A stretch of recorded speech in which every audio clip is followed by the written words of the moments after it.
Hello everyone, this is your friend Sai Yan Nexus Audio Fanfic and we are back in new fanfic. What if Mr. Satan's lie was finally exposed, and Videl lost everything? Part 2. Gohan awoke to an unfamiliar sight and sound that night. He had been dreaming about school and showing off in front of the girls. In his dream, he was a popular kid, what is otherwise, affectionately known as a jock, on one of the school's sports teams, although he wasn't sure which one, going from what he dreamt. He was standing by the baseball field, flexing his muscles and having all the girls swoon over him as he started to show off, first by lifting one of the girls with one arm, then lifting a second girl in the other arm. He could hear the girls calling his name. Gohan, came the voices. Gohan. Again, only this time, just one voice. Gohan. Came the voice again, only it sounded so real and at a low whisper. Gohan turned his head and slowly opened his eyes, only seeing a blur in his vision. Mom, what are you doing here? Asked Gohan, still half dreaming. What? No, it's me, Videl, she whispered. What? Gohan exclaimed as he opened his eyes wider and could now see that it was in fact, Videl. He then realized that he was no longer dreaming and that Videl was next to him, in his room, as he looked over to the clock and realized that it was 1 in the morning. Videl, what are you doing? In my room, at 1 in the morning? He asked. I'm sorry, I shouldn't have woken you up, I'll just go back to bed, said Videl. Gohan could tell there was some sadness in her voice and now regret in her face for waking him up. No, it's alright, you clearly need to talk about something, or you wouldn't be waking me up at this time, now would you? He asked, sitting up in his bed.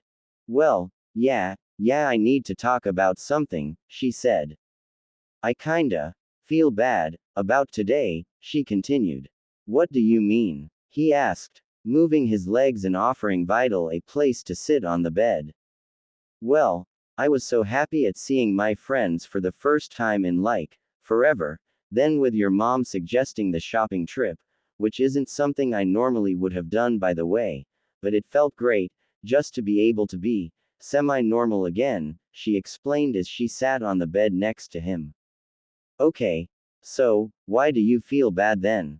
He asked. Well, it never occurred to me until this evening that my dad was basically here, all day, working to give me and him a home, while I was out having fun, doing what I wanted to do to enjoy myself. He can't exactly go out anywhere, since just about everyone knows who he is, but now I've changed my hair and my clothes, I could pretty much go anywhere except for Satan, I mean, Orange Star City, said a guilt-ridden Videl. Hey, you can't blame yourself, you've been out there roughing it for weeks, which is more than a lot of people could have managed. It's only natural that you'd want to take time to enjoy yourself and let loose a little, he said. Yeah, maybe, but I didn't even give it a second thought, I just feel so selfish, leaving him here and not even bothering to see if he wanted anything brought home. At least your mom had the decency to buy him some clothes. Which leads me on to my next problem, she said. Oh, and what's that? He said, rubbing one eye as he still wasn't completely awake. Well, Arasa practically bought everything for me, and your mom helped a little, not to mention the jet that I'm testing for Bulma. I'm used to working hard and earning things and this just doesn't feel right to me. I need to repay them all for their generosity, but I don't know where to start. Not being homeless and broke would be a start, she said. Look, everyone needs help sometimes, especially when things get rough. Besides, it's not like you haven't worked for it. Just think of all the stuff you did for the city before this all started and all the hard work you've put into surviving the last month. I'd say you've earned some time off, he said as he put a reassuring hand on her shoulder. I wouldn't worry about money right now. Try this. Concentrate on completing one task every day. It doesn't matter how big or small it is, as long as you complete it, then you'll have accomplished something, and that will set you up for bigger and brighter things, he said, confidently. Wow, thanks Gohan, that was quite insightful of you, she said, with admiration.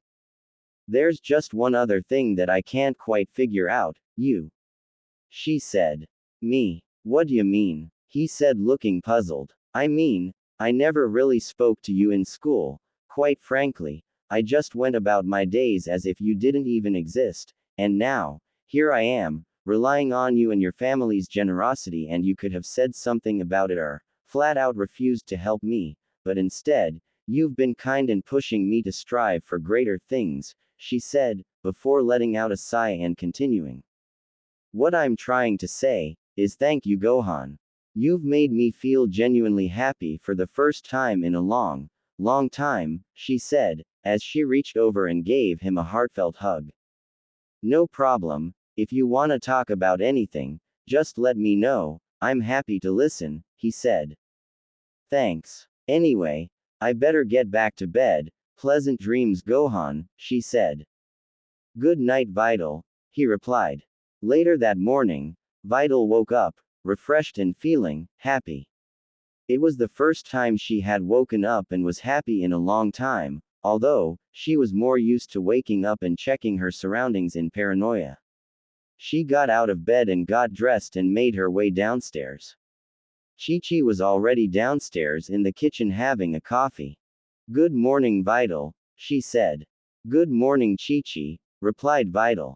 So, what are your plans for today, Videl? Asked Chi-Chi.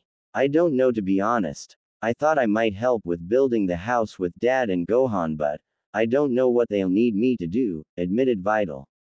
Well, I'm sure they'll find something for you to do, replied Chi-Chi.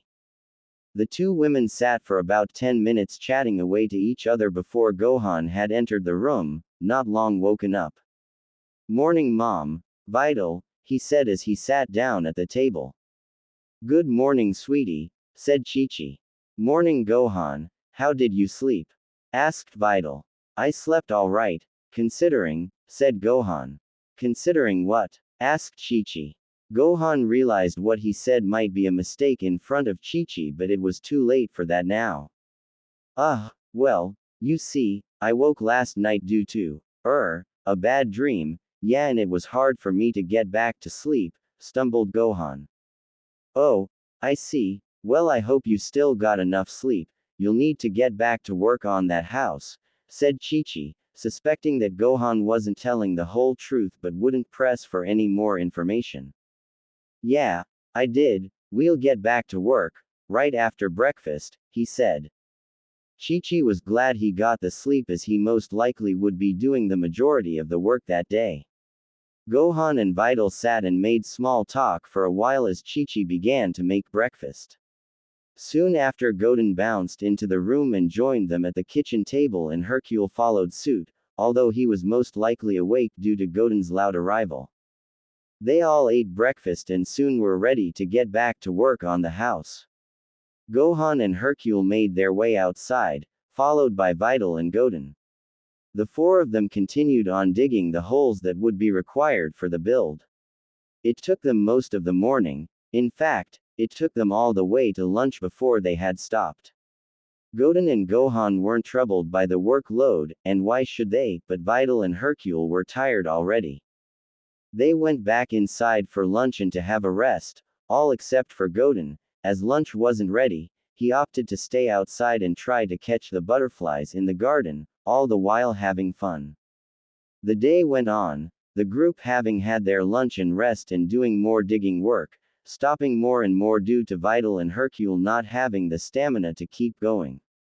Eventually, they had managed to get the hole deep enough for the wooden log stilts that would be holding this new home up. Although it did present a problem, as they hadn't factored in that the holes were now bigger than them all. Thankfully for the Saiyan genes, as Goten and Gohan were able to easily climb out. The two boys both helped Hercule out of his hole, and then Gohan went over to where Videl was. A little help, said Videl as she laughed it off. Sure. Here, grab my hand, said Gohan. Videl grabbed his hand and Gohan pulled her out of the hole in one motion. She was surprised by the strength he had just used to pull her out of the hole and stumbled forward slightly, right in front of Gohan, As she looked and realized that her face was practically buried in his chest, she slowly tilted her head upwards and her eyes met his. He was looking down at her, slightly confused, mainly because she was now looking at him in a similar confused state. He just smiled at her and then realized that his hands were around her waist, which was due to her stumbling forward, and he instinctively grabbed to brace her from falling over.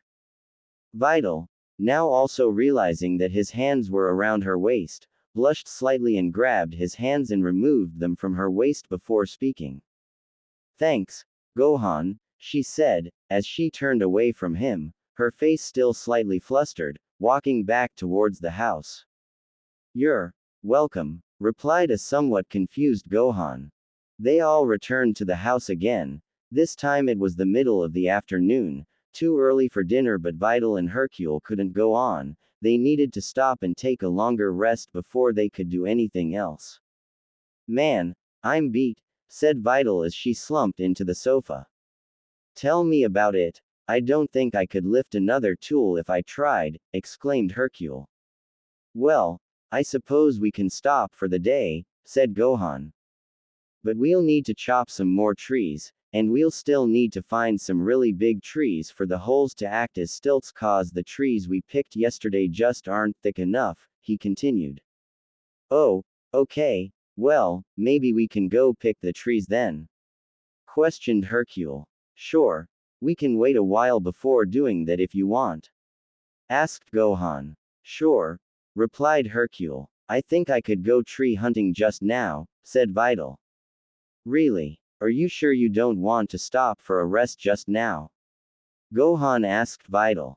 "Nah, I'll be fine, just need to grab a drink first," she said. "Alright, whenever you're ready," he said. Videl went to the kitchen and grabbed a drink of juice before heading back into the front room. "Okay, ready," she said. "Great, let's go," he said. "Goten, are you coming along?" he asked his younger brother. "Nah, Mom wants me to study some more today," Goten complained. "Bummer. Well, if you get stuck, let me know when I get back, little bro," said Gohan.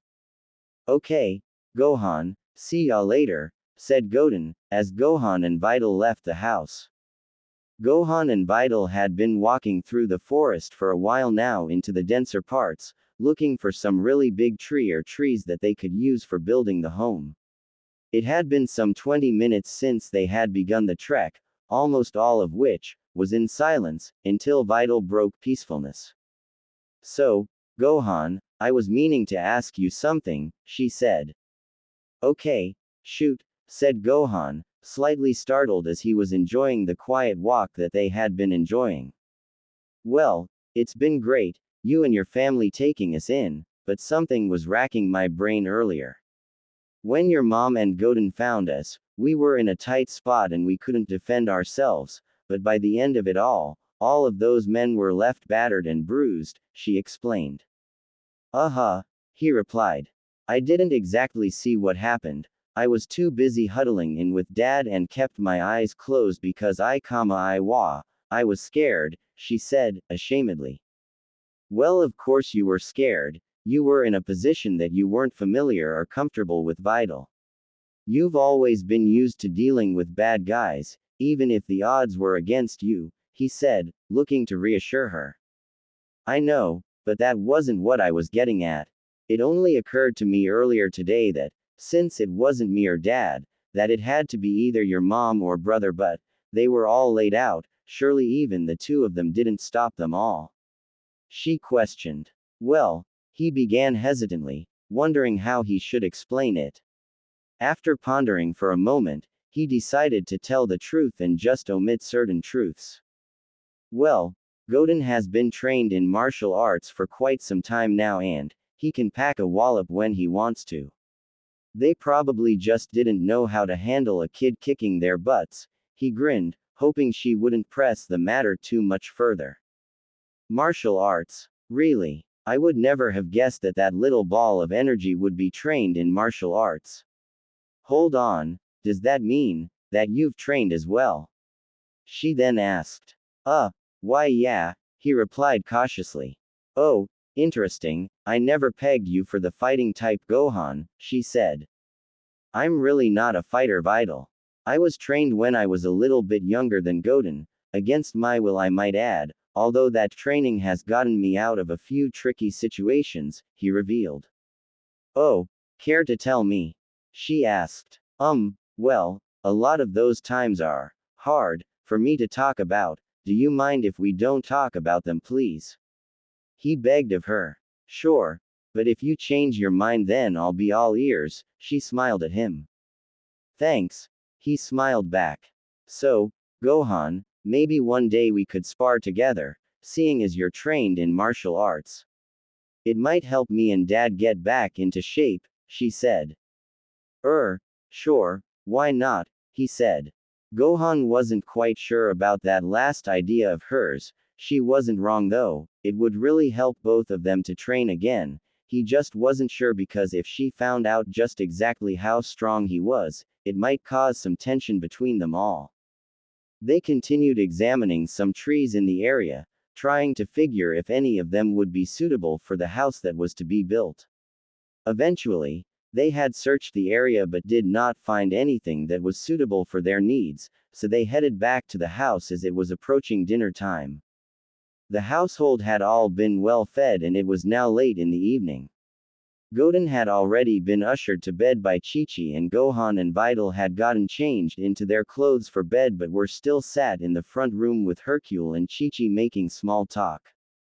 Eventually, Videl went to bed and Gohan followed not long after.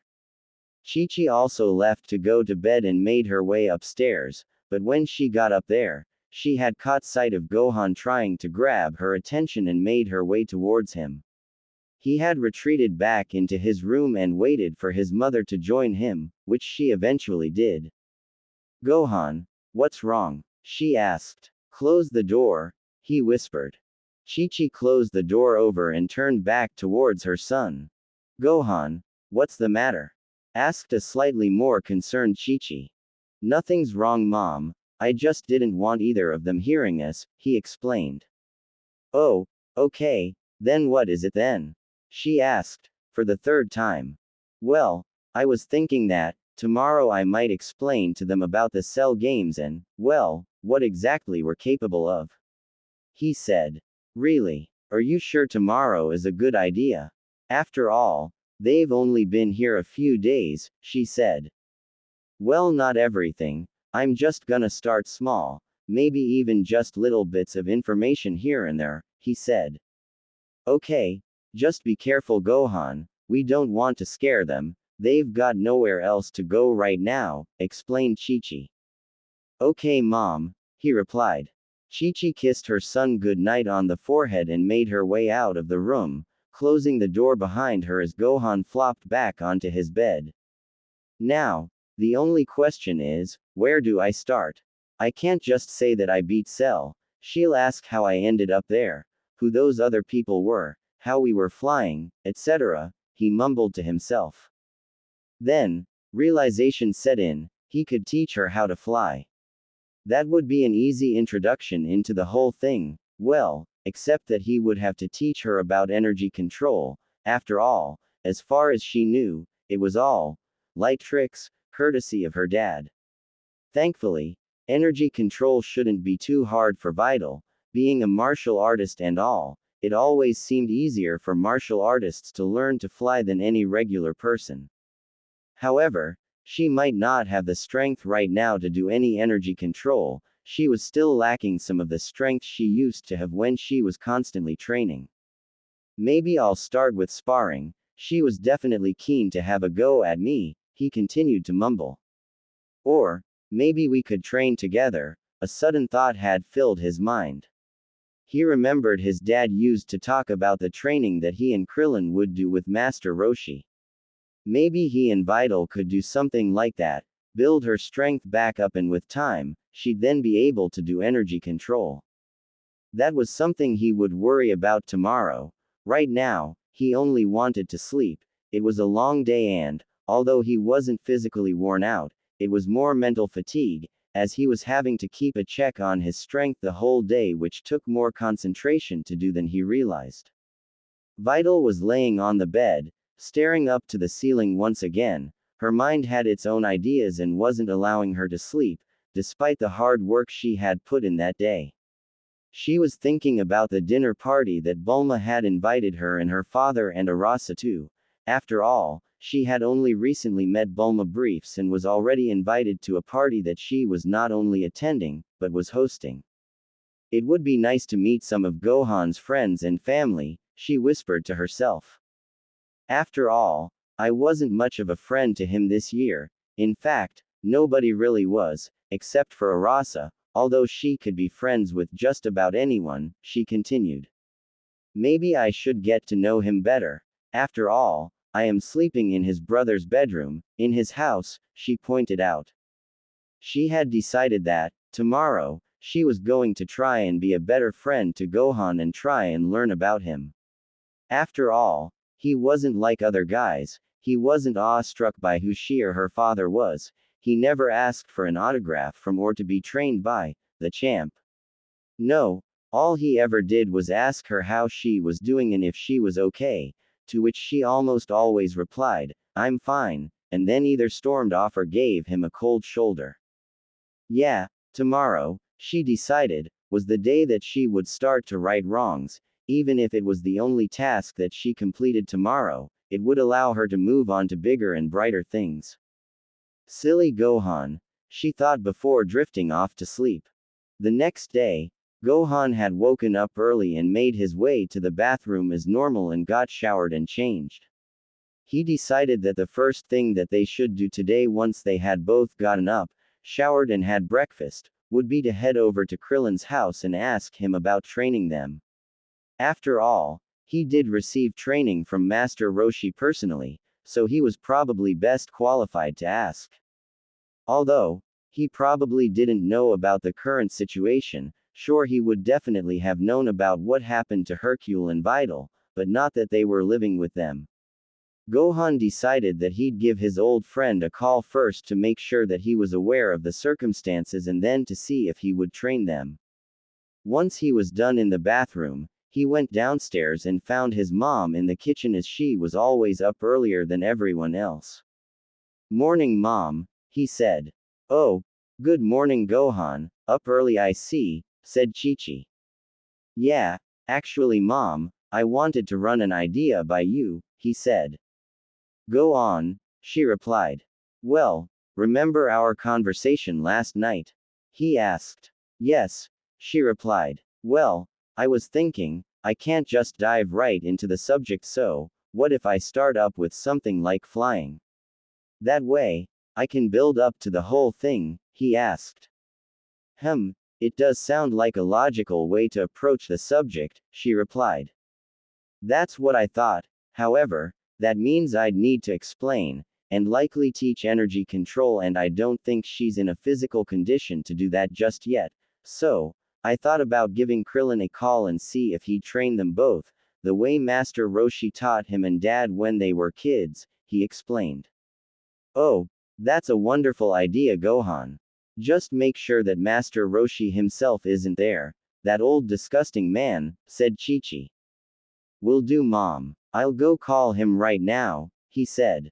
Okay, dear, I'll make breakfast for when you're done, she replied. Gohan left the room and made his way to the hallway where the phone sat. He picked up the receiver and started dialing a number, and the phone rang on the other end a few times before someone picked up. Hello, came a dull, monotone voice.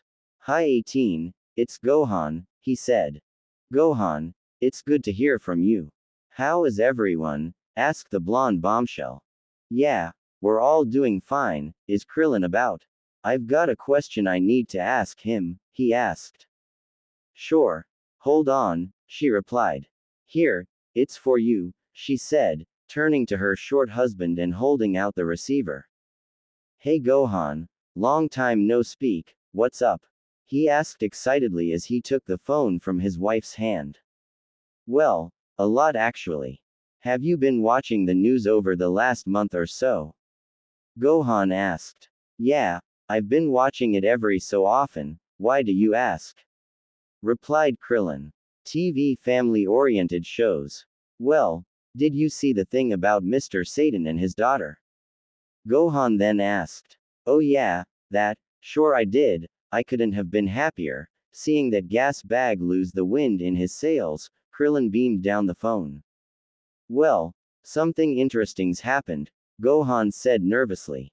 Oh wait, don't tell me, they fled their home, walked for weeks in the wilderness, ended up at your home and now you've put a roof over their head, said Krillin, trying to contain his laughter. Well, began Gohan before he was cut off. Wait, are you seriously telling me Gohan that, they're both at your house right now? Asked Krillin.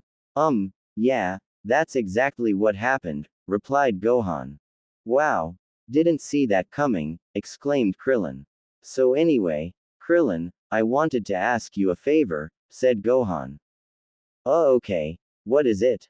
He asked. Well, Gohan started to say but then he noticed Vidal's energy, as low as it was, had moved from her bed and was making its way towards the stairs. There's something that I need to discuss but I can't do it over the phone, do you mind if I come over later today? Gohan asked. Okay, sure, Krillin replied. Great, I'll see y'all later Krillin, said Gohan, hanging up the phone. See y'all later Gohan, said Krillin as he too hung up the phone. What did he want? Asked 18. Not sure to be honest with you, but wait until you get a load of what he told me though. Videl had awoken and was feeling tired, turning over in the bed and picking up her cell phone and looking at the time on it. It read 7:20 a.m. Ugh, why am I up so early? She moaned to herself. She rose out of the bed and put her clothes on and made her way out of the room. She walked towards the stairs and could hear a voice, Gohan's voice, but it only seemed to be a one-sided conversation, as if he wasn't talking to anyone. Eventually, Videl realized that he must be on the phone and that's why she thought he had gone crazy and started talking to himself. She descended the stairs slowly as Gohan had finished his conversation with whomever it was. As she reached the bottom stair, Gohan had turned around to see Videl. Good morning Videl, he said. Morning Gohan, she said, rubbing one of her eyes as she wasn't fully awake yet. Who was that you were talking to? She asked. Oh, that was my friend Krillin. I need to stop by his later on today, he said. Oh, okay, if you want I could give you a lift. I've still got the jet from Bulma, which I was supposed to return yesterday, Videl suddenly realized. That would be great, if you don't mind that is, he replied. Sure, no problem, but first, I need something to eat and drink, I'm still tired and so hungry, she said. The two teenagers walked into the kitchen and dining. Good morning Videl. So Gohan, how did the phone call go? Chi-Chi asked. It went well, I'll need to go over to Krillin's later on though, he said, giving his mother a serious look. Chi-Chi understood that he couldn't talk in present company. That's nice, tell them I said hello would you dear, replied Chi-Chi. Will do mom, he said. The three of them sat and ate breakfast for a while until their plates were cleared. Wow, I'm stuffed, thanks Chi-Chi, said Videl. No problem dear, she replied. Videl headed back upstairs to go get changed whilst Gohan sat at the kitchen table waiting for Videl to get ready. Godin had stumbled down the stairs and into the kitchen looking for his breakfast, whilst Hercule had trudged in, just wanting a cup of coffee to start his day. She came back down the stairs to the kitchen where everyone else was sitting. Hey sweet pea, ready to get back to working on this house? Her father asked. Actually Dad, I need to drop Gohan off somewhere, then I need to take that jet back to Bulma, she said apologetically. Oh, okay, I guess I'll try to get on with the building myself then, replied Hercule. You probably should wait until we get back, said Gohan. Some of the things that need to be done require at least 2 people in order to complete, he finished. Okay, I guess I'll just relax for today, said Hercule. Okay, Daddy, we'll try not to be too long, said Videl. Ready to go, Gohan? She asked. Wait, screamed Goten. What is it, Goten? Asked a puzzled Gohan. You're going over to Trunks' house, right? I wanna come too, squealed the pint-sized Saiyan. Gohan looked at his mother waiting for the all-clear to take Goten with them. Sure, it's been a while since he's seen his best friend, said Chi-Chi. Alright, let's go squirt, said Gohan. Yay! Shouted an excited Goten. Videl just smiled and chuckled to herself, remembering what it was like being that young and full of energy. The three of them said goodbye and exited the house. Videl threw the capsule with the jet into some open space and the prototype appeared in front of them, which they all clambered into. Soon, they were off, firstly to drop Gohan off at Krillin's so that he could talk to him and then off to Capsule Corp to drop off Goten in the jet. Goten and Gohan were both bored within 15 minutes of setting off, due to the slow speed that the jet was going, compared to what they were used to, of course. Goten had started napping, he was that bored. Gohan was quite happy to follow suit when Videl piped up. So, Gohan, she started. Gohan turned his attention to the young woman, having perked up a bit when he realized that she had begun to speak, and now, waiting for her to continue. I was wondering if we could talk. She asked. Sure. What about? He asked her.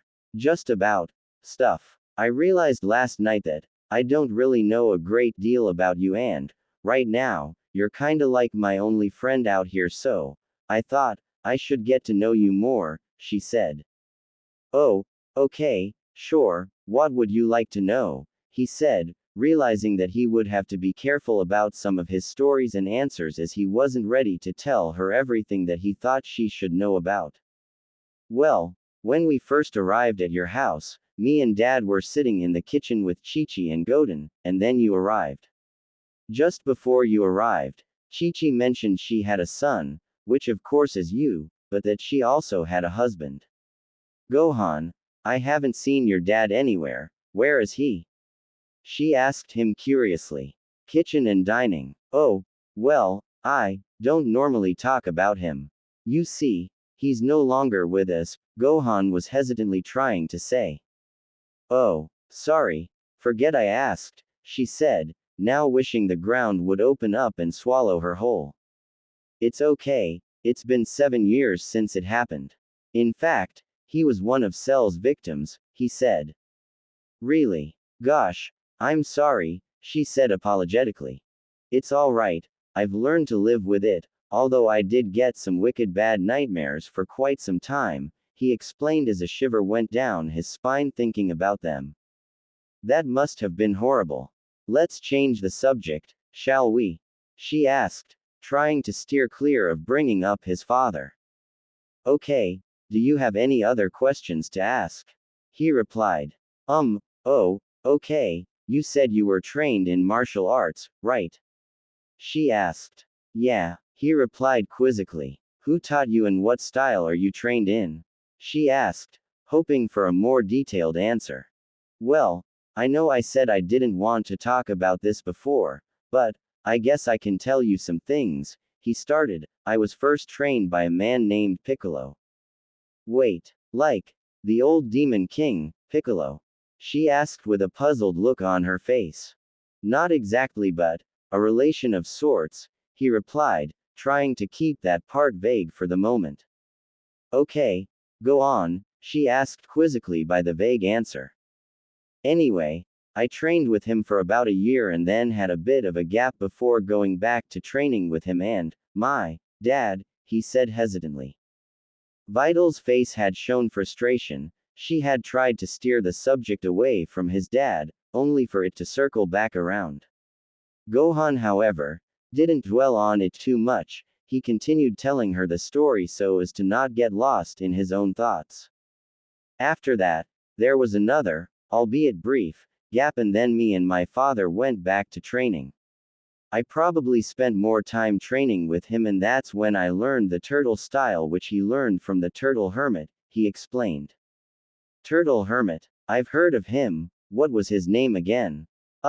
That's gonna bug me. He's meant to be one of the strongest, if not the strongest martial artist who's ever lived, said a frustrated Videl. Master Roshi, said Gohan, providing her with the answer.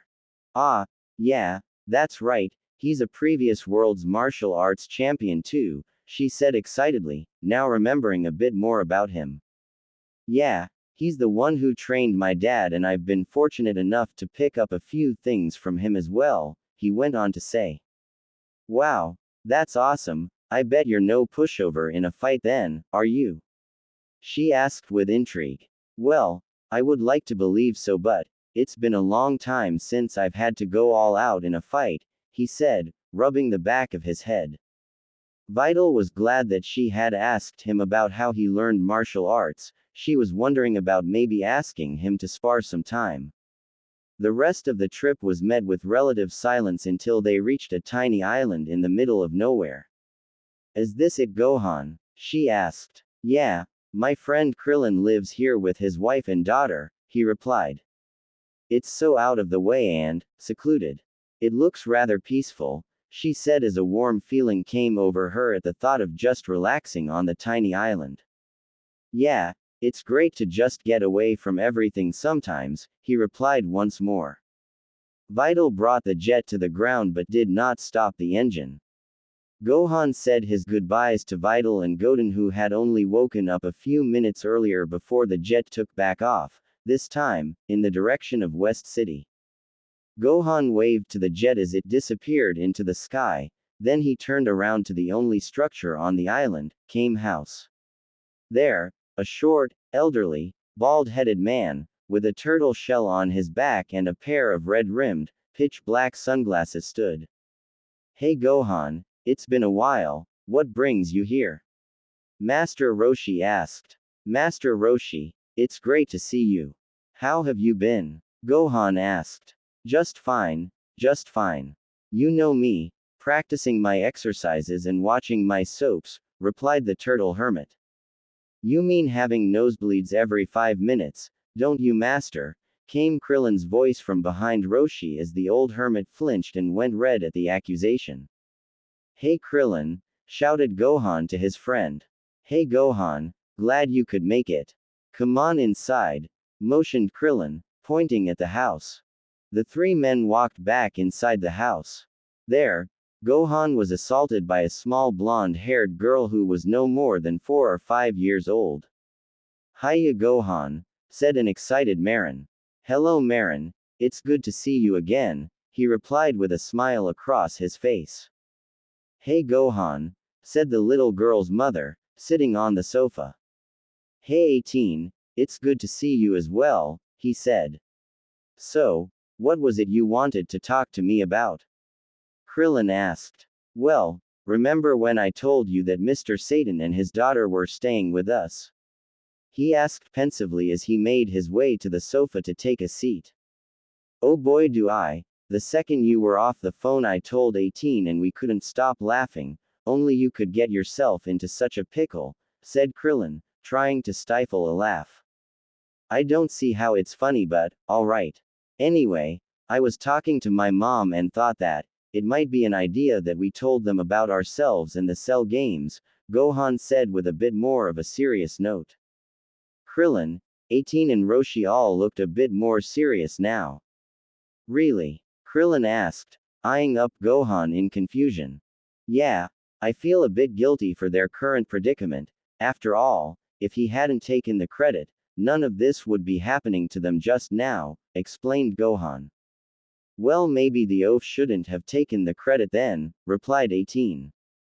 So, what? You're just gonna bear everything to them and just tell them that we possibly screwed them over? Asked Krillin, now more confused. Not exactly. I was going to ask you on the phone, but I noticed Videl's energy was on the move at the time and didn't want to risk divulging details too early, he explained.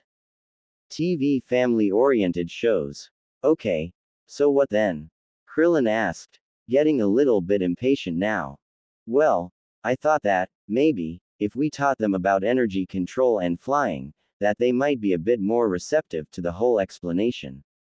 And that's why I'm here, I was hoping that you could help train them. Krillin, Gohan asked the Bach monk. Me. Train them. But why? Surely you could train them or, better yet, Master Roshi. Krillin said in a surprised tone. Well, I did think about training them myself, but I think it would have more impact if it came from someone who was a renowned and respected martial artist, Gohan explained. And, if it were Master Roshi, I think Videl would hit him harder than anything he's been hit by before if he got up to any of his dirty tricks, said Gohan lightheartedly. Hey, you lot all think of me poorly, said Roshi, defending himself. The rest of the room lit up with laughter at the old hermit's poor attempt at defending his honor. So, what do you say, Krillin, will you do it? Gohan asked his friend. I dunno, let me check with the boss, said Krillin, as he turned to his wife, who just shrugged her shoulders before responding. It's your choice, she said. Okay, fine, I'll do it. It might be good to do some training. I haven't been through the paces in quite some time, admitted Krillin. Thank you, Krillin, said a smiling Gohan. They sat in the small house for some time just catching up, with talk of Bulma having a dinner party in the not-too-distant future being one of the main topics of focus. Videl and Goten left Gohan on the small island and made their way towards West City so that Videl could drop off the jet and Goten could go play with Trunks. They were part of the way there when Videl's curiosity peeked its ugly head. Say, Goten, said Videl. Replied the young boy. Who exactly is this, Krillin, that your brother wants to go see? She asked. Oh, he's been friends with my dad ever since they were little kids, he replied. I see, so why does Gohan need to go see him? She asked. I don't know, he never told me why he was going, replied Goten. Suppose I'll just ask him later, she replied. The two of them stayed in relative silence for the rest of the trip until the Capsule Corp building was in eyesight. Yeah, we're almost there, I can't wait to see Trunks, shouted Goten, who was now jumping up and down excitedly. Videl just laughed at the young boy who was itching to see his best friend.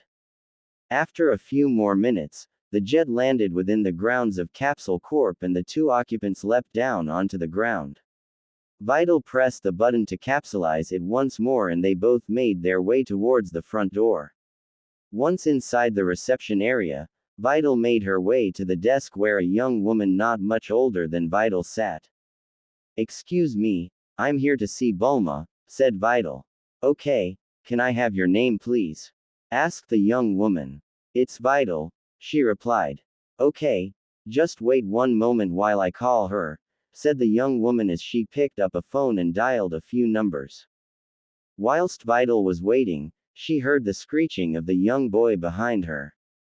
Trunks! Screamed Goten as his best friend, the lavender-haired boy, appeared from a hallway. However, he wasn't alone, as a short man with flame-like hair, wearing a blue spandex suit and what appeared to be armor adorning his chest, with white gloves and boots to match, was walking behind him. Boy, how many times have I told you about that racket that is your voice, said Vegeta, directing his comment towards Goten. Oh, sorry Mr. Vegeta sir, I was just excited, said Goten, with a trademark sun grin on his face. Vegeta then turned his sight towards Videl, eyeing the young woman with curiosity. And who the hell are you? Grunted Vegeta. Videl was taken slightly aback by the rudeness of the man, however, she was also slightly relieved. He didn't seem to recognize her, and knowing what her father did, he was still a bit of an ass all the same. My name is Videl. I'm just here to return a jet that Bulma gave to me until mine was ready, she replied. I see, and how do you know this brat? He asked, motioning towards Goten. Well, me and my dad are kinda staying at his house with his mom and his brother, she replied. Videl and Goten left Gohan on the small island and made their way towards West City so that Videl could drop off the jet and Goten could go play with Trunks. They were part of the way there when Videl's curiosity peeked its ugly head. Say, Godin, said Videl. Replied the young boy. Who exactly is this Krillin that your brother wants to go see? She asked. Oh, he's been friends with my dad ever since they were little kids, he replied. I see, so why does Gohan need to go see him? She asked. I don't know, he never told me why he was going, replied Godin. Suppose I'll just ask him later, she replied. The two of them stayed in relative silence for the rest of the trip until the Capsule Corp building was in eyesight. Yeah, we're almost there, I can't wait to see Trunks, shouted Godin, who was now jumping up and down excitedly. Videl just laughed at the young boy who was itching to see his best friend. After a few more minutes, the jet landed within the grounds of Capsule Corp and the two occupants leapt down onto the ground.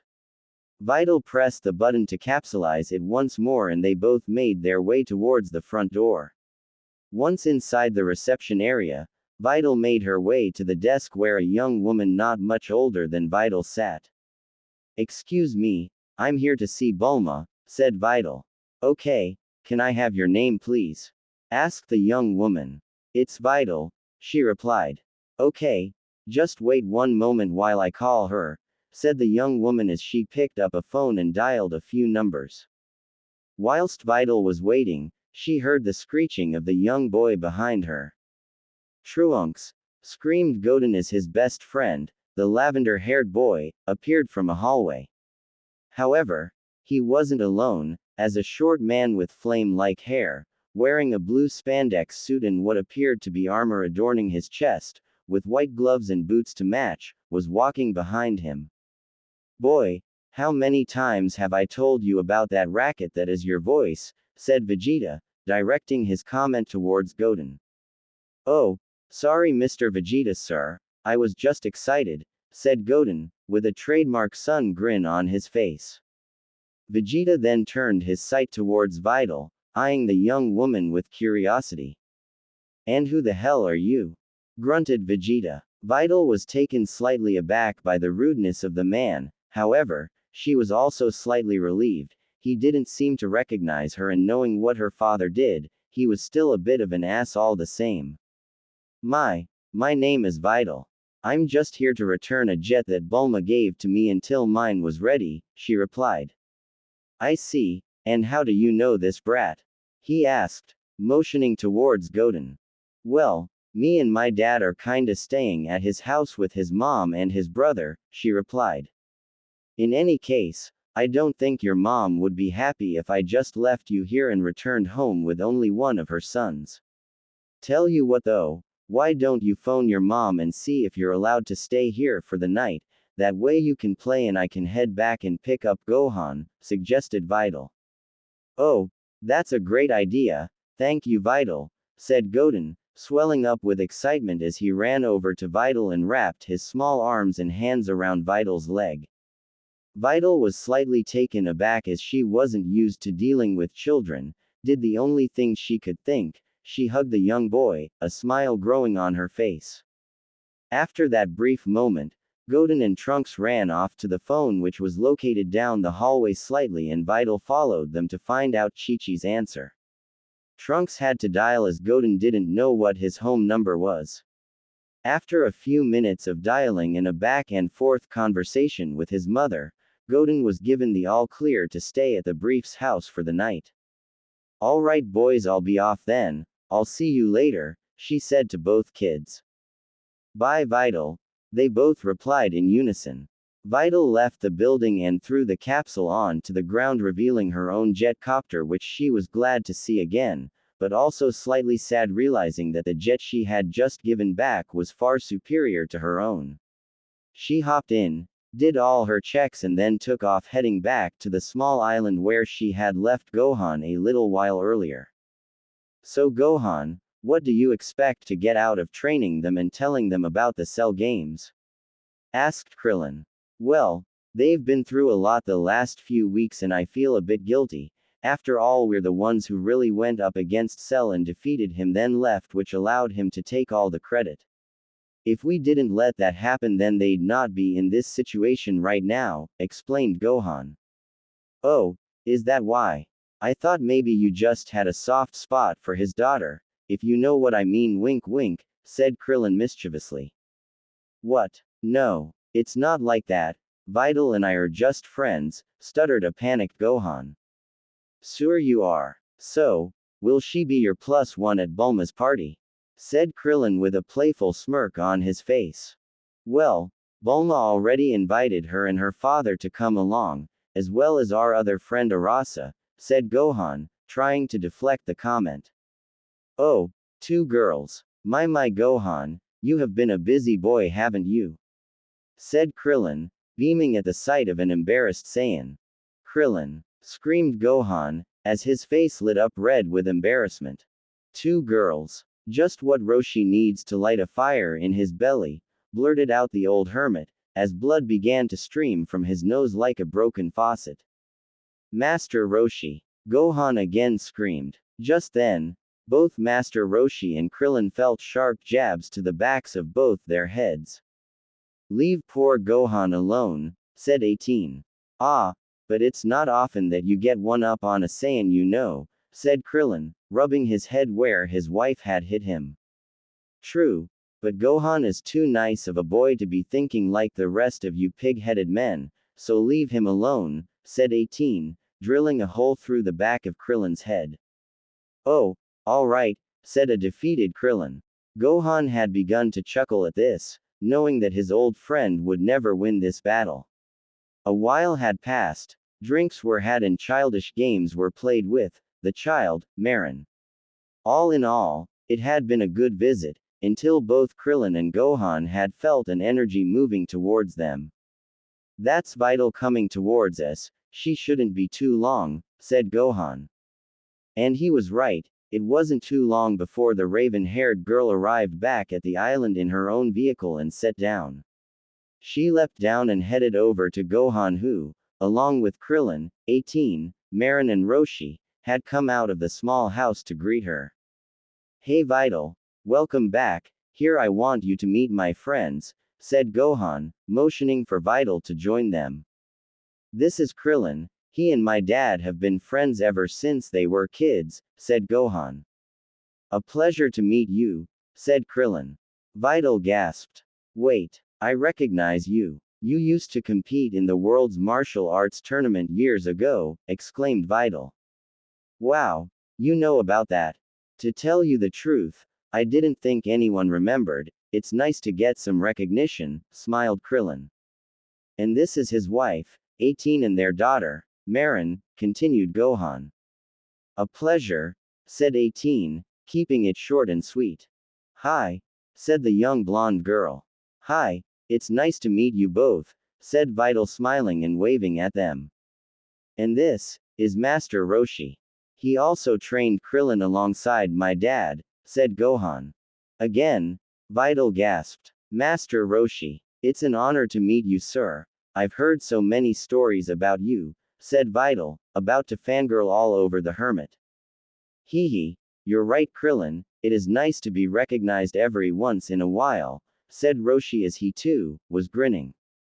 So Videl, will you be going to Bulma's party? Asked Krillin slyly. Yeah, it would be nice to meet all of Gohan's friends and family. I'm not exactly sure what their reaction is going to be though, considering, well, you know, my father and what he's done, or rather not done, said Videl, saddening at the thought. Hey, don't sweat it, we're not gonna judge, we knew the big idiot didn't defeat Cell, said Krillin cheerily. Once again, he felt a sharp pain in the back of his head as his wife once more met it with the palm of her hand. What do you mean, you knew? Asked Videl. Well, what I meant was, we just suspected that it wasn't him to beat Cell, see, considering all those people who were there that day, said Krillin, hoping that the lie was enough to get out of the giant hole he had just dug himself into. Sure, said Videl, being blunt with her answer. Gohan, noticing how Videl was beginning to retreat back to her former persona, when she was all cold and meticulous, decided to steer the conversation away quickly before somebody, Krillin, lets something slip. Videl here is an excellent fighter, She won the junior division of the world's martial arts tournament last time around, and until recently, she worked with the Satan City Police Department helping them to fight crime, boasted Gohan. Videl was a bit surprised herself. She knew Gohan was always nice to her normally, but she'd never heard him openly praise her accomplishments. Really? Wow. You must be good to be on the force at such a young age. That just means there's plenty of room for improvement too, said Krillin. Improvement? What do you mean? I'm a perfectly capable fighter, said Videl, getting a bit flustered by the accusation that she needed to improve. Well, there's no denying that you are capable, but every fighter, no matter how strong and experienced they are, can learn a thing or two, explained Krillin. Really? Why don't you put your money where your mouth is then? Said Videl, with a grin across her face. You wanna go? Like, right now, exclaimed Krillin. What? Don't think I'll be a pushover just cause I'm a girl, said Videl sternly. Krillin then looked around at both 18 and Gohan, looking like some kind of deer caught in the headlights looking for a way out of this. Gohan just shrugged his shoulders, not knowing what to do. 18 just rolled her eyes and shrugged her shoulders too. If she wants to win so badly, then go ahead and just show her where she needs to improve, said 18. Videl glared over at the woman, unhappy that she was agreeing with Krillin's original statement. Alright, fine, I'll do it, but don't blame me when you lose, said Krillin. Alright, let's go, said Videl, as she and Krillin moved over to the side a few feet. Videl took her stance, the same one her father used, and prepared herself to charge in. Krillin didn't even take a stance. In fact, he didn't even take his hands out of his pockets. Hey, aren't you going to take a stance? Asked Videl. No, there's no need to, said Krillin, calmly. This only infuriated Videl. Fine, your funeral, she said as she launched herself towards the short man. Videl took off and got close to Krillin, before shifting her weight onto her left foot as she brought up her right foot up for a roundhouse kick, aimed straight at Krillin's head. Videl believed herself to be quick enough that she wasn't expecting him to be able to dodge. In fact, it didn't look like he was even going to block the attack. Actually, his eyes weren't even open. Was he even taking this seriously? As Videl's foot neared its target, the short man suddenly disappeared and Videl spun around on her left foot to try and regain balance. However, before her right foot even touched back to the ground, she felt something press against the back of her left knee. She didn't feel any pain when it hit her and it barely even registered, but her knee suddenly gave way once she felt this and the teenager was brought to her knees. As she put her hands on the ground to brace her fall, she felt something on her left hand. Looking up, she could see a foot was planted firmly on her hand, realizing that the man was merely making a point about the improvements that could be made and that he had no need to inflict any pain upon her. How did you do that? She asked. Training and lots of it, smiled Krillin. Actually, Videl, that's the reason why I came all the way out here.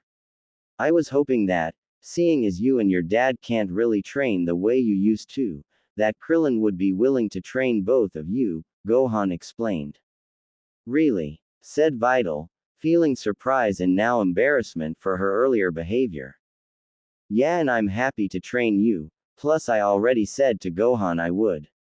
Seeing your movements, you're definitely a lot better than most martial artists are these days, but like I said, there's always room for improvement, said Krillin.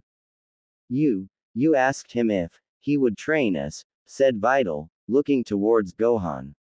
Something clicked in her chest at that moment. Unsure of what it was, Videl started to feel wanted. Since leaving her home, Videl hadn't once felt needed or wanted anywhere she had traveled, so she was elated when she heard that someone with the stature of a fighter such as Krillin was willing to train her. And that in turn fueled her likeness for Gohan, who had gone out of his way to be nice to her when she had basically disrespected one of his oldest friends. She felt a bit ashamed, not only at her swift loss but doing it in front of the man's family no less. Of course, came Gohan's reply. I would train you and your dad, but for one, I don't think he'd listen to me, and two, I just think that you and your dad would give Krillin some proper respect in training, he continued to say. What do you mean proper respect? Do you think that I don't respect you? Said Videl, now looking up at the teenage Saiyan with a bit of hurt in her eyes. No, no, no, not at all. I just meant that you might take it more seriously if it were with a respected fighter like Krillin. After all, he's been in tournaments and has some credit to his name. As for me, well, I've never entered any tournaments and nobody knows who I am, Gohan pointed out. Oh, okay, said Videl, the hurt slightly subdued in her eyes but not quite gone. Gohan had noticed this and decided that they should maybe head back home. Anyway, I'd love to stay and chat you guys, but we've got to head back home. There's a lot of work to be done on building them a house, said Gohan. Alright, maybe we'll come by and lend a hand one day. Now Videl, you and your dad should come by tomorrow morning and we'll get started, said Krillin. Sure, said Videl. As they all said their goodbyes, Videl threw out the capsule with her copter in it and both she and Gohan climbed back aboard before taking back off towards the 439 mountain area. The pair had been in the air for about 15 minutes before Videl engaged the autopilot and turned towards Gohan with a serious, yet saddened expression. Gohan, she said calmly, do you really think that I don't respect you? She asked. What? No, of course not, I simply meant that I didn't think you would like to take advice from myself, considering that I'm your friend, rather than a sensei, explained Gohan. Oh, good then, said Videl as a smile broke out onto her face. Just so you know, Gohan, I can't really afford to lose you as a friend. You've always been so nice to me. I don't really know what I'd do without you right now, said Videl, smiling at the young man. There it was again. Something felt like it tugged on her heart. Videl was still confused by this and decided to ignore it.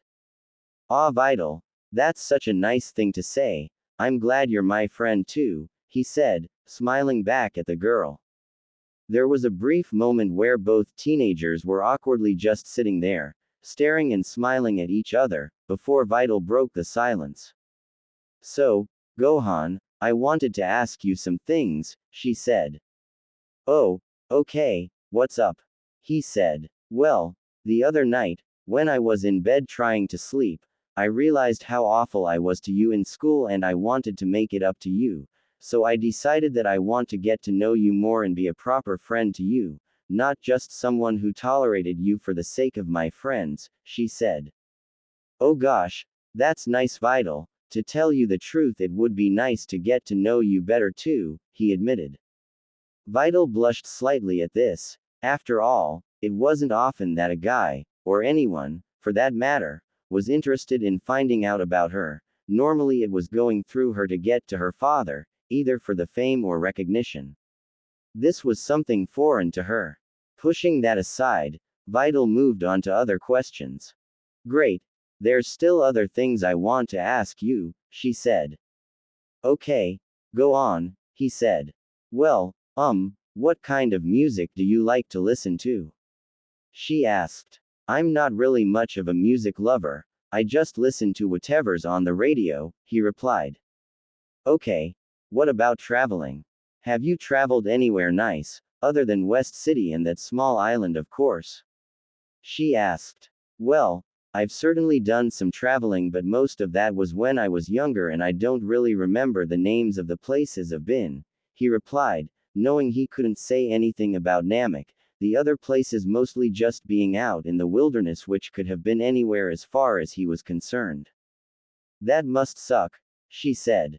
Not really, I don't think about it like that, I just look forward to the next place I go, he replied. Videl pondered that for a moment, intrigued by his point of view. I wish I had your outlook on things. Whenever I think of where I'll go next, it feels like there's a pit in my stomach, afraid of what'll happen next. That's not something that I'm used to or like. I used to go out, unafraid of what was going to happen, she said, remembering some of the awful times she and her father spent traveling recently. Hey, don't worry, soon you'll have your own place again and you'll be able to relax without worrying about those things, he said, looking to reassure her. You're right, Gohan. Thanks, she said, smiling at him, his words filling her with confidence about the future. The two teens sat in relative silence for the majority of the trip. Videl caught up in her own thoughts of the future, some thoughts of a still bleak outlook, other filled with hope and some filled with romance, although those were few and far between as it was never a driving factor for Videl. Gohan, on the other hand, had his own thoughts, of which they were mostly about food. Although, his mind did dwell on other thoughts such as getting Videl and Hercule back on their feet, making sure his friend was safe and allow her to regain her confidence. That was how he seen Videl, a strong, confident, loyal and trustworthy young woman. His mind did wander elsewhere though. He turned to steal a glance at Videl, who was just staring out of the window of the jetcopter, apparently lost in her own thoughts at that moment. He couldn't help but stare at her for a moment, captivated by her now shorter raven hair, now only shoulder length, and deep blue eyes and fair skin, her lips, rosy, and her figure, though slim, was rather athletic, due in no small part to her years of martial arts training. Videl had caught Gohan staring out of the corner of her eye and turned to meet his gaze. What's wrong, Gohan? Why are you looking at me like that? She asked, quizzingly. Gohan, only realizing that Videl was now talking to him, had to think fast. Oh, nothing, I was just wondering what you were thinking about, he replied whilst blushing. He wasn't exactly lying. He was also wondering what Videl was thinking as she was wrapped up in her own thoughts. He just wasn't going to tell Videl what else he was thinking. Oh, well, I had something else to ask you, she replied. She too was thinking about something else, mainly how most of her thoughts kept circling back to Gohan, but just like him, she wasn't about to tell him that. Oh, okay, what is it? He then asked. Well, it's about what Krillin said. He said, we knew the big idiot didn't defeat Cell. I know he meant something more by it, but I can't figure out what. Gohan, does he know something about the day that Cell was defeated? She asked in a more serious tone, just like she would not only a month or so ago, with that invading curiosity. And he said, we, who's we? She continued. Gohan was taken aback. He wasn't expecting this type of a question, based on the line of questioning they had been on previously. Well, there's a story behind that, but I don't feel that right now is the time to tell it, he replied, knowing that he was going to tell her in the hopefully not too distant future. He just didn't want to rush into things and complicate the whole matter. And why not? Her expression now turning to a frown. If there's anything you know about me, Gohan, it's that I don't like people keeping secrets, or liars, she said sternly. I know, and I promise, you'll find out exactly what that story is, but there are certain factors involved which makes it complicated to tell you, at least right now, but don't worry, I promise you'll have all the answers, he stammered out. Oh yeah, when? She said, abruptly. Soon, around the time of Bulma's party, hopefully, he replied. Videl did the math and figured that it was only until the end of the week she could last that long. After all, Gohan had never given her a reason to doubt his actions. He always did what he said he would do and never went back on his word. She trusted him enough for this. All right, I'll wait, but you promise me that you'll tell me the whole story and not leave anything out, she said. I do, I'll absolutely tell you everything, said a nervous Gohan. Pinky promise? She asked. Yeah, fine, pinky promise, he replied. They both held out a hand each and wrapped their pinky finger around the other's. Upon doing this, Videl and Gohan both felt something strange, like a spark of electricity suddenly shooting through them. Both their hearts started beating a little faster, each with a warming sensation taking over them for a moment before Videl piped up again. Come on, we're nearly home, I'm gonna turn the autopilot off for landing, she said. The two teens were approaching the clearing as Videl turned off the autopilot and manually guided them home. After another few minutes, the jet copter touched down a short way away from the house. Both Gohan and Videl jumped from the aircraft and Videl capsulized it. They made their way into the home where Gohan announced their return. "Mom, we're home," he shouted as he opened the front door. "Oh, hi kids, how was your trip?" asked Chi-Chi as she stepped out from the kitchen, drying a plate in her hands. "It was great. Krillin agreed to train them," he replied. "That's wonderful," replied Chi-Chi. "What's wonderful?" asked Hercule as he made his way out from the sitting room. "Daddy, great news," Gohan asked his friend Krillin if he would train us, somewhere where we could go and train in peace, beamed Videl. "Really? Well, that's great. Thank you, Gohan. I don't know what to say," said a humble Hercule. "It was nothing. I just figured what with building the house and the amount of time you guys have been traveling that training was probably one of the last things on your mind," explained Gohan. "Yeah, it really was the furthest thing on our minds, wasn't it?" said Hercule, not really directing the comment at anyone. "Well, now that we're all here, I'm going to start making dinner. Who's hungry?" asked Chi-Chi. "Me," was the response heard around the room. After a short while, dinner had been prepared and laid out on the kitchen table where the four of them ate. After dinner they all made their way back into the sitting room. "So Gohan, what kind of training do you think we'll be doing? We're not exactly beginners after all," asked Hercule. "To tell you the truth, I'm not sure what Krillin's got planned for you, but if it's anything like the training that he and my dad had been through, it's not gonna be easy," admitted Gohan. "It can't be that hard, right?" asked Videl. "All I can say for certain is that you've never trained like it before," Gohan giggled. Videl and Hercule just looked at each other, then back towards Gohan. "Alright you lot, it's getting late and you've got a long day ahead of you. Off to bed, go on now," said Chi-Chi. "Sure Mom," said Gohan. "Okay, good night Chi-Chi," said Videl as both she and Gohan made their way upstairs. "Good night Chi-Chi," said Hercule as he set himself up on the couch. Gohan lay in bed, a smile adoring his face. He felt great at what he had done to try and help his friend and her father. "This is gonna be great. I can't wait until she finds that confidence in herself again," he said aloud to himself as he slowly drifted off to sleep. Videl too lay in bed, trying to contain how happy she was at the incredibly wonderful gesture that Gohan had done, seeking out someone to help them train and stay in shape.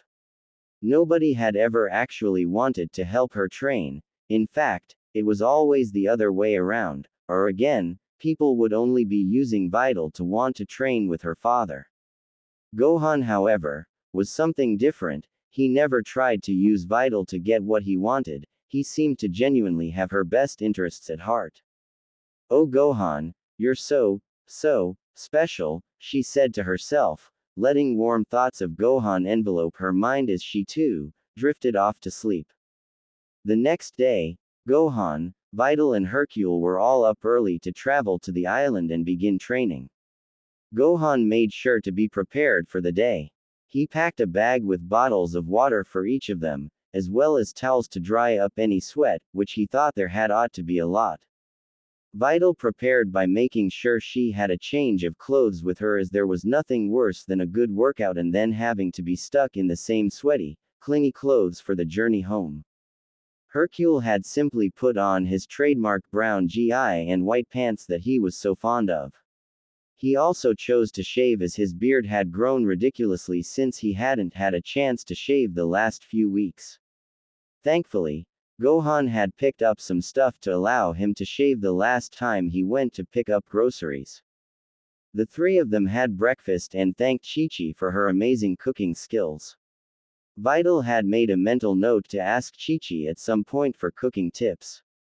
She could cook but was nowhere near the level that Chi-Chi made food, and she felt that she was probably going to be doing most of the cooking once her and her dad had their own home. After breakfast, they headed outside where Videl decapsulated her jet copter. I don't think we can all fit in there, Videl pointed out Hercule. What are you talking about? Me, Arasa and Chi-Chi all managed to fit in there, replied Videl. Yeah, but, no offense, sweetie, you're all skinny little things compared to me, he replied. Videl only glared for a moment. She knew what her father meant, however she never liked being called thin or skinny or stick-like. She had muscle compared to most. Don't worry about me, guys, I've got my own ride, said Gohan. Videl and Hercule looked around, puzzled at Gohan's statement, as they hadn't seen any jets or cars or bikes of any kind since they got there. I'm confused, what exactly are you gonna ride in to get there? Asked Hercule. Gohan just flashed a grin towards the pair and turned away from them, cupping both his hands to his mouth and yelled out. Nimbus. Both Hercule and Videl looked at him, wondering why he was acting so strange, when something caught their eye. Descending from the sky, was a golden ball of fluff which, the closer it got, the more it looked like a cloud. Upon its arrival, they both got a good look at the object that came out of the sky and realized that it was indeed a cloud. Gohan, what exactly is that thing? Asked a confused Videl. This is Nimbus. It's a magic cloud that my dad passed on to me years ago, replied Gohan. Both of the Saiyans just stared at him, minds equally blown. Re-G-G-G-H-H-H-T-T-T-T-T, said Videl. No really. Watch, said Gohan, as he hopped atop the magic cloud. Nimbus, go up, he commanded, and the little cream cloud steadily levitated upwards. Okay, Nimbus, now down, he once again commanded, and sure enough, the cloud descended downwards and stopped just short of the ground. That's amazing. Do you think I could try, maybe? Asked Hercule. Sure, but I have to warn you, not everyone can ride on Nimbus, replied Gohan. Oh, I'm sure I'll be fine, said Hercule as he approached the cloud and Gohan climbed off. Hercule inspected the cloud for a moment before squatting down, followed by leaping into the air above the cloud. His aim was perfect, right on top of the cloud, followed swiftly by his descent to the ground below. Gohan looked on, unsurprised by the spectacle in front of him. His eyes were torn from the scene in front of him, as he heard an uncontrollable giggle emanating from the young woman. Videl was in a fit. She couldn't stop laughing at her father, so much so, that she was stifling the laughter behind one of her hands as best she could. Gohan was now looking at her, noticing for the first time just how disarming her laughter was, the complete opposite of what he knew to be Videl's normal scowl and glare. It was a rather fresh change to see something that wasn't a scowl on her face. He also wanted to test something else whilst they had the chance. Hey, Videl, he called over to the girl. Why, yeah, go, Han, said Videl, still trying to contain her laughter. Why don't you give it a try, he said. Me? She asked surprisingly, also bringing the laughter to a halt. Yeah, I'm sure you'll do just fine, he replied. Oh, okay, sure, she replied. After studying the cloud for a moment, Videl approached the small puff, still levitating above the ground, her father having since moved back next to where she was standing. She tentatively approached the cloud and looked it over once before climbing onto the cloud. She braced herself to hit the ground, but after a few seconds, nothing happened. Videl was sat comfortably on the cloud, amazed that she hadn't fallen through. TV family-oriented shows. See, I told you you'd be fine, said Gohan. Videl then looked back up to the young man, and then looked back to the cloud. A smile crept up on her face, then she looked up again to Gohan, the smile even more evident now. Gohan, too, was smiling back at her. Hercule took notice of both kids, smiling at each other. He was happy that his little sweet pea had a smile on her face, and it seemed to revolve around this kid, Gohan. He was full of nice gestures and appeared to be kind and gracious, a gentleman, to say the least. It was one of the few times that Hercule had ever approved of any boys hanging around with his little sweet pea.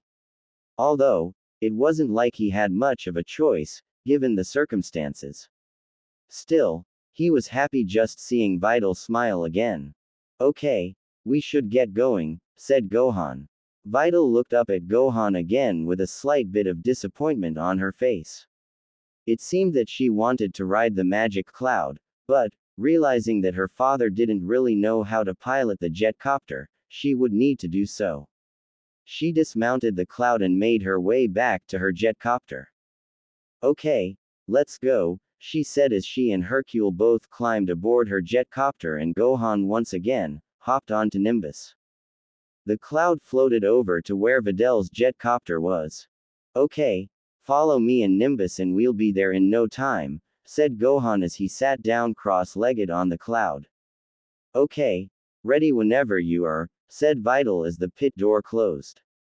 Gohan and Nimbus began ascending into the sky steadily, making sure not to go too fast as they waited for Videl and Hercule to catch up a bit. Once they had caught up, he urged Nimbus to go faster until they were at a steady cruising pace for both Cloud and Machine. On the way there, Hercule had wondered about the reason why he couldn't get on the cloud but Videl could. Hey, Videl, he called to his daughter. Yeah, Dad, asked Videl. Why do you think that cloud let you ride on it but not me? He asked. I dunno, but Gohan did say that not everyone can ride on it, she replied. I wonder what he meant by that. Hercule asked rhetorically. Beats me, why don't we ask him when we land, replied Videl. The rest of the journey was uneventful. Gohan sat on the cloud in front of them, looking back every so often to make sure nothing had happened to the two of them. Videl would signal him with a wave or a thumbs up every time he looked to indicate that they were okay back there. Eventually, after a while, the small island came into view and Cloud and Machine slowly descended until they were upon the island. Gohan jumped off Nimbus and bowed it farewell before moving towards the small house and giving way for Videl to land the jet copter.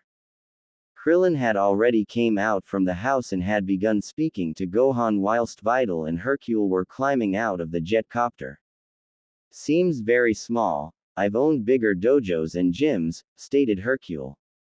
Well, it's what we're getting, so get used to it, replied Videl as she capsulated the jet copter. Krillin, with Gohan in tow, approached the two to greet them. Morning, Videl. Nice to see you here bright and early. And you must be Mr. Satan, said Krillin, offering his hand politely to shake the other Mons. Yeah, it's nice to see you again, replied Videl. Nice to meet ya. No offense, but you don't seem like someone who could train us, Hercule admitted honestly. Dad, cried Videl. Don't worry, Videl, I'm sure he'll change his tune once we get started. Speaking of, I've got a basic regiment for you both to follow. It's not much right now, but we'll tailor it down the line for you both, said Krillin. Thanks, they both replied. Okay, let's get started, follow me if you please, said Krillin as he motioned for them to follow him. They walked to the other side of the island where Master Roshi was already in a sun lounger, soaking up the morning sun. Howdy, greeted the old turtle hermit. Hercule was flabbergasted at the sight of the old man. Is that the turtle hermit, Master Roshi? He asked. Yep, the one and only, came the reply from Videl. But I thought he was dead, exclaimed Hercule. Nah, still alive and kicking, hee, said the hermit. Whoa, oh, where are my manners? I am Hercule Satan, it's an honor to meet you, sir, Hercule said, the most respectful he has probably ever been to another human. Thanks. Now, I believe you and young Videl are here for training, yes? Master Roshi asked. Yes, sir, cried Hercule. Good, I won't be teaching you myself, but I might still throw in a few pointers now and then. Krillin there will get down to brass taxes with you, said the turtle hermit. Of course, replied Hercule. Great, now that introductions are out of the way, let's begin, said Krillin. First up, you're both going to run laps around the island, in the water, said Krillin, with a sly smirk on his face. What? Both Satans cried. That's right, about 100 should do to warm up, he said. 100. They both cried again. But that's insane, said Videl. I have to agree, said Hercule. Hey, you wanna get stronger? Then trust me, this is a good start for you, said Krillin sternly. Okay, fine, come on Dad, let's get started, said Videl, making her way towards the water. And keep your shoes on, it'll help in the long run, trust me, Krillin said, raising his voice a little to ensure they heard him. Fine, they both muttered and started doing the laps in the water. They had barely made 20 by the time Hercule was collapsing, and Videl didn't make it much further, only getting to 25 herself. Krillin had seen this and decided to ease up on them a bit. Okay, you can take a break. It seems I've overestimated your current ability, but that's fine, we'll get you up to speed in no time, said Krillin, grinning wildly. Yeah, sure, right after you give me a new set of lungs, a winded Videl managed to spit out. Hee, young whippersnappers can't keep up, Krillin, said a laughing Master Roshi. Nope, but it's fine, Master, they'll gain their strength, just like me and Goku did, he replied. Goku? Now where have I heard that before, thought Videl. She made a mental note to ask about it at some point. Right now, she was busy gasping for air after the intense warm-up that she and her father had just been through. After a brief intermission, Krillin gave them their next task. Okay, I want you both to take it in turns to climb to the top of the tree here and then climb back down. Seeing as you both made it through roughly a quarter of the laps, let's say you only have to climb the tree 20 times, he said. Okay, that seems a bit more manageable, replied Hercule, with Videl nodding in agreement. And so, the day continued as such. Krillin gave them a task to do and both Satans performed it as best they could, with Videl faring better than her father for the majority of each task, though neither one of them managed to complete any of the given tasks. By the middle of the afternoon, both Videl and Hercule were completely drained of energy with barely enough to stand on their own 2 feet. I think I might honestly die today, said Videl as her legs wobbled her towards the small home. You okay, Videl? Asked Gohan as she stumbled her way into the house and plopped down on a chair. Yeah, just peachy, she replied sarcastically. Gohan just shrugged his shoulders and made his way to the couch next to 18, who was playing with Marin. Hercule walked in at the back of them, or rather, dragged his feet across the ground in order to make it to the couch. Roshi has made his way in and sat on the floor across from the table, a little perturbed at the fact that he wasn't able to keep up with his aerobics on TV, due to the present company. Krillin had entered the kitchen and brought out glasses of water and juice for everyone, save 18, who had a coffee instead. Krillin then turned to the 2 Satans. So, how do you think your first day went? He asked them. That was the most intense workout I think I've ever done in my life. And you call that a warm-up? Replied Videl. Hee, honestly Videl, just wait until you see what that kind of training will do for you, he replied. Yeah, if you could just let me sleep for, oh I dunno, the next 10 years, that'd be great, said Hercule. Ah come on, it's not that bad. Besides, it's only gonna get harder, so I'd rest well now whilst you can, replied Krillin with a grin on his face. Seriously? Said an exasperated Videl. The 3 stayed for dinner, with Videl and Hercule eating at a slower than normal pace, due to the fatigue in their arms. Eventually, they were finished and Gohan decided that it was time for them to go home. Well, as fun as this has been, I think it's time that we headed home. These two need their rest before the start again tomorrow, he said. The three of them bade farewell to Roshi, 18 and Marin, whilst Krillin accompanied them outside. Once there, Videl threw her capsule out onto the ground and her jetcopter appeared. I'm gonna be straight with you guys, I don't think I can fly this all the way back home. I'm struggling to stay awake as it is, Videl admitted. But sweet pea, I can't fly this thing and we can't all fit in there, moaned Hercule. Hee hee, it's fine, I can fly it, offered Krillin. Really? Are you sure? I wouldn't want you to make a trip all the way out there, just to come right back, said Hercule. No sweat, I have ways of getting back, don't you worry, replied Krillin. Then in that case, I'd be grateful if you could fly me home, asked Hercule. Sure. Hop in, said Krillin. As much as I appreciate this, Krillin, the three of us still can't fit in there, Videl pointed out. Don't worry, Videl, I can give you a ride on Nimbus, offered Gohan. Are you sure? There didn't appear to be much space on that cloud, said Videl. Nah, it'll be fine. Two people can comfortably sit atop Nimbus, explained Gohan. Okay, fine, I'll ride with you then. See you back home, Dad, said Videl, as Hercule had already climbed aboard the jetcopter and was barely awake. The Nimbus cloud was still floating above the ground from when they had arrived that morning.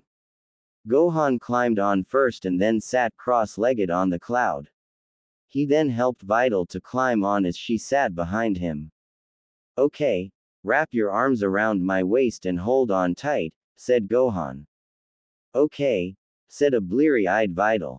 A few moments later, the jetcopter had sprung to life and took off as the cloud also began its ascent. Only a couple of minutes had went by, but Hercule was already fast asleep, much to the delight of Krillin not having to converse with the man at this time. Videl was still awake, though she wouldn't be for much longer, it would seem. Whilst she still had control over her thoughts, she decided to speak up. Hey Gohan, she said over the rushing wind.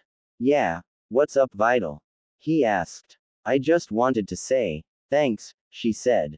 What for? He asked. For being so friendly and kind to me. I don't deserve a friend like you, she replied. Gohan's cheeks blushed ever so slightly, whilst at the same time he was a bit surprised. You're welcome, Videl. I like you too, he replied. MMMHMM, was all he heard, as he realized that her head was resting against his back and that he could feel her breathing vibrating slightly against his back. She had fallen asleep, which was evident as her grip was starting to loosen around his waist. He gently grabbed both of her wrists and held them around his waist, ensuring that the girl didn't fall off. Her skin felt soft and warm, despite the years of harshness that she likely put her body through. He could also feel her warmth radiating from her as she was pressed against his back. Gohan was enjoying this more than he would let on. In fact, he enjoyed it so much that he wished it would last longer than the trip back home. However, it wouldn't be comfortable for her to sleep in this position. Gohan looked over to the side and could see Krillin peering over at them from the jetcopter. From inside the pit, all Gohan could see was Krillin mouth the words, "Love birds," with a large smirk on his face. Gohan merely groaned and furrowed his brow before mouthing back, "Go away." Krillin smirked once more, then pulled ahead to leave the two, love birds, alone. Gohan decided not to push the cloud further for fear of waking up Videl. Eventually, Krillin and Hercule arrived at the sun house where Krillin had to wake Hercule to get him to go inside. Come on, sleepyhead, time to go to an actual bed, said Krillin as he nudged Hercule. Mr. Satan woke up and groggily clambered out of the pit and made his way into the house where Chi-Chi was waiting at the front door, having heard the machine touch down. Hi Chi-Chi. Night Chi-Chi, said Hercule as he walked past the sun matriarch and touched down on the couch. Hey Chi-Chi, how are ya? Asked Krillin as he approached the doorway. Just fine, Krillin. Where's Gohan? She asked. Oh, he's giving Videl a lift on Nimbus. He won't be too long, he replied. Oh, isn't that sweet, said Chi-Chi. Man, he must really like her. He's already thinking about telling them about the cell games, said Krillin. Yeah, it sure seems that way, although knowing my son, he probably doesn't even have a clue himself, said Chi-Chi. Well, if he's anything like Goku he won't, Krillin chuckled as did Chi-Chi. Anyway, I better get going, see you at Bulma's party. He asked. Of course, we wouldn't miss it, she replied. Great, see ya then, said Krillin as he took off into the sky and began flying home. As he had just left and Chi-Chi was about to walk in, she caught a glimpse of the magic cloud approaching the clearing. She decided to wait a few moments for them to touch down. As the cloud stopped, Gohan carefully hoisted Videl onto his back to carry her and then climbed off of Nimbus. He approached his home and spotted his mother at the door. She cooed at him, albeit very quietly so as not to disturb the young woman. Gohan merely rolled his eyes and continued into the house. He walked up the stairs and into Goten's room and carefully and gently placed Videl onto the bed. He then made sure to take off her shoes and then her socks before placing the duvet over her. She was still fast asleep and looked very peaceful, a look seldom ever seen on the girl's face, at least to Gohan's knowledge. He liked the way she looked, not just the fact that she looked so peaceful, but also her new look, though if he were being honest, he had always liked the girl, not just physical aspects but also her determination to help others and to better herself, unwavering from her goals. In fact, Gohan was probably starting to like this girl more, even more than he himself realized. That night, Videl dreamt for the first time in a long time. She had dreamt that she was riding on a magic cloud, flying over the ocean, the wind in her hair, the smell of the sea breeze as they flew near the ocean and the view when they flew high. They? Who's they? Dream Videl wondered, until she looked up to see the back of the young man with spiky black hair. He turned around to face her slightly. You doing okay back there, Videl? The dream Gohan asked. Yeah, she replied as she snuggled into his back more and making sure her grip around his waist was secure. She could feel the definition of his abs, though she wasn't surprised for some odd reason. In fact, she was enjoying it, so much so that she could practically feel the warmth coming off of herself and a smile elicit itself on her face. She was enjoying this a lot, and she wanted to enjoy it some more. Unfortunately for Dream Videl, Real Videl decided that it was time to wake up. The next morning Videl woke up, tossing and turning in the bed trying to get comfy again as she didn't want to get up. She realized after a few moments that she was in bed, not remembering how she got there. The last thing she remembered was getting onto the small magic cloud and taking off. After that things were a blur. She decided that she had ought to get up and get herself ready for the day ahead. TV family-oriented shows. Videl swung her legs out of the bed and stood up, only to promptly fall straight back down on her butt. Oh right, yesterday's training, that's why I'm having trouble standing, oh well, thought Videl. She rose again from the bed and steadied herself and began to walk over to the dresser to get some new clothes for the day. It was a struggle, her muscles were moaning and protesting all around her body as she was performing these simple tasks. She left the room and went to the bathroom where she was able to freshen up and have a shower and get changed. After returning to the bedroom briefly, she began to make her way down the stairs, albeit more slowly than normal before making her way into the kitchen. Upon entering the kitchen, she found Chi-Chi and Gohan both already at the table. Good morning, Videl, said Chi-Chi. Gohan turned around to see Videl as she took a seat at the table. Good morning, Chi-Chi. Gohan, replied Videl. Good morning, Videl. Did you sleep well last night? Asked Gohan. Oh my god, yes. All that training yesterday had me wiped. In fact, I wanna know, how exactly did I get home and into bed last night? The last thing I remember was getting on that cloud and then, nothing, explained Videl. Gohan here was kind enough to carry you up to bed last night, said Chi-Chi with a giddy smirk on her face. Videl began blushing at the thought of being carried by Gohan, whilst Gohan similarly blushed, although not quite as much as Videl. The girl in question then turned to face Gohan before she spoke up. Thanks Gohan, she said, her blush deepening slightly. Why yeah, no problem, he replied, his blush also deepening. Goten then walked into the room and took his seat at the table, having arrived back home from Capsule Corps the prior evening before the trio came home. Morning Mom, morning Gohan, morning Videl, the boys sang out. Good morning Goten, replied the three in chorus. Oh boy I'm starving, said Goten. Breakfast is almost ready Goten, just a little longer, replied Chi-Chi. Okay Mom, he replied. So, Videl, are you ready for another day of training? Asked Gohan. I don't know if my body can keep up with this training, Videl replied sarcastically. Hee, well if you're anything like your dad you won't, he's still fast asleep and I have no idea if he'll be waking up anytime soon, said Gohan. Said man, walked into the kitchen not seconds later, trudging his way towards an empty seat at the table just as Chi-Chi put the food on the table and the two half Saiyans began to dig in. Oh man, I feel like I've been hit by a freight train, he grumbled. Come on Dad, pull yourself together, we've got more training to do today, said Videl, although she wouldn't mind giving it a skip today if she were to be honest. No sweetie, I don't think I do. My body is so sore today that I think I'm going to have to build it back up before I can even do the basic training that they're putting us through, replied Hercule. Really Dad, I never thought you'd be a quitter, said Videl. TV family-oriented shows. Well, you always thought I beat Cell and look how that turned out, replied Hercule, before immediately regretting what he said and the realization dawned on him as he looked at his daughter's awestruck face.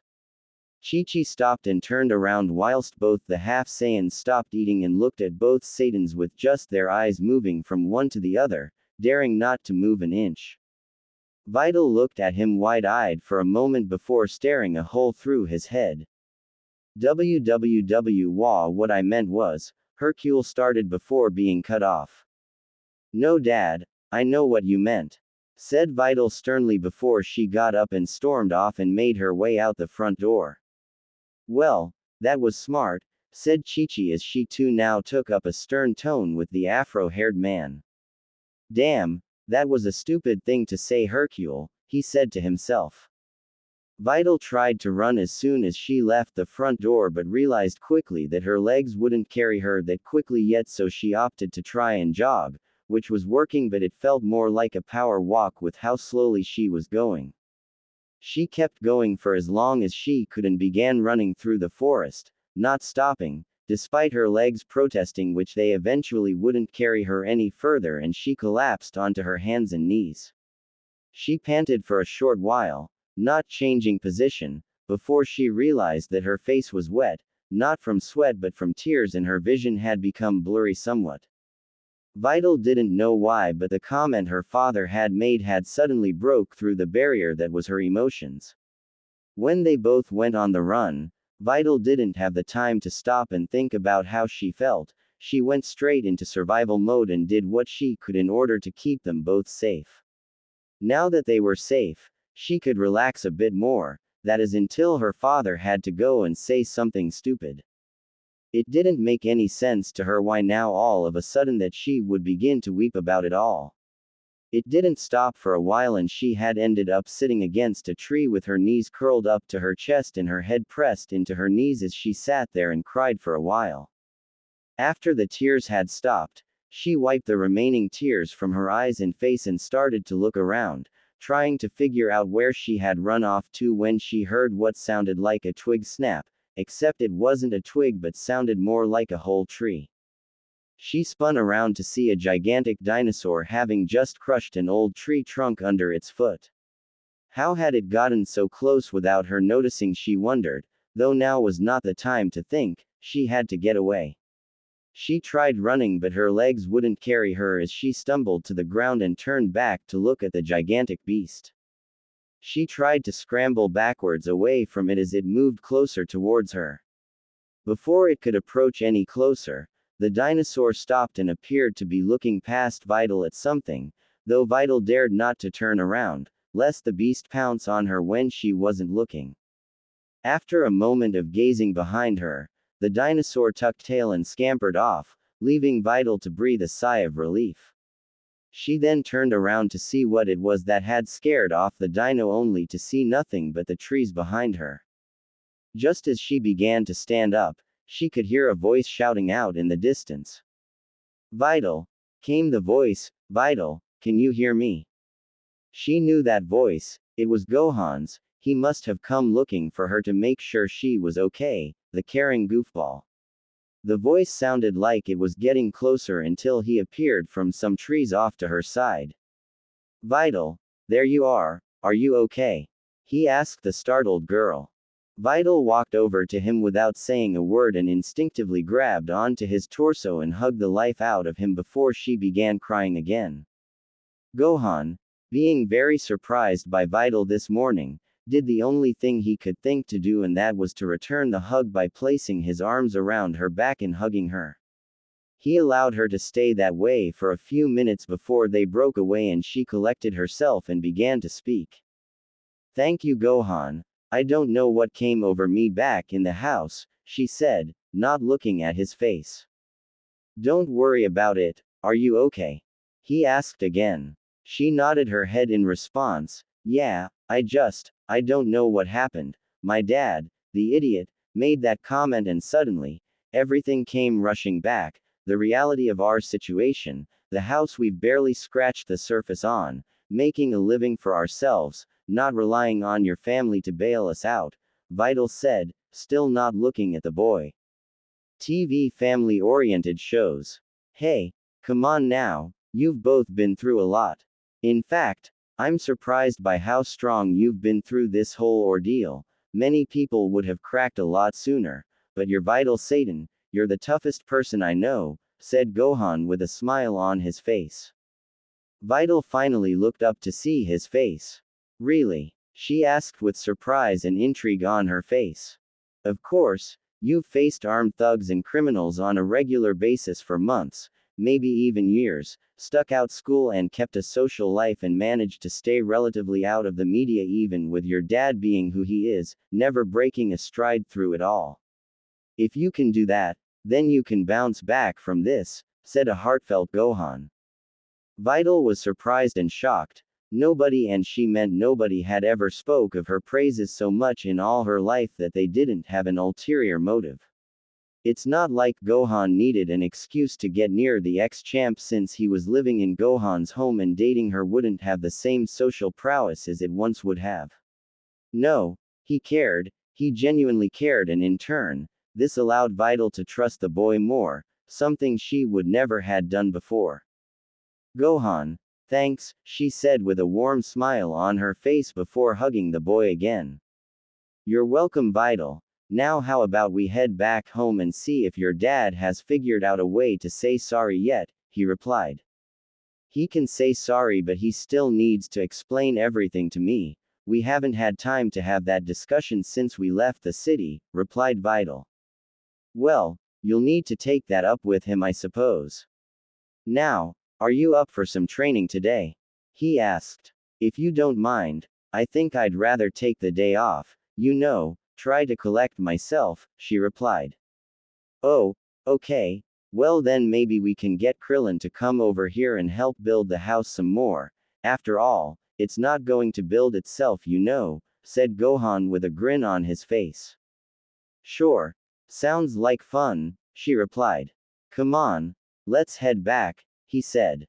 "Okay," she replied as she started walking forward in front of Gohan. Gohan began walking but then stopped for a moment and turned around and looked up into the sky before mouthing the words, "Thank you, Piccolo," and catching up with Videl again to walk back together. Floating high in the sky above the forest was a tall, green-skinned Namekian looking back down at the area where Videl and Gohan were as he had caught sight of the half-Saiyan giving him his thanks.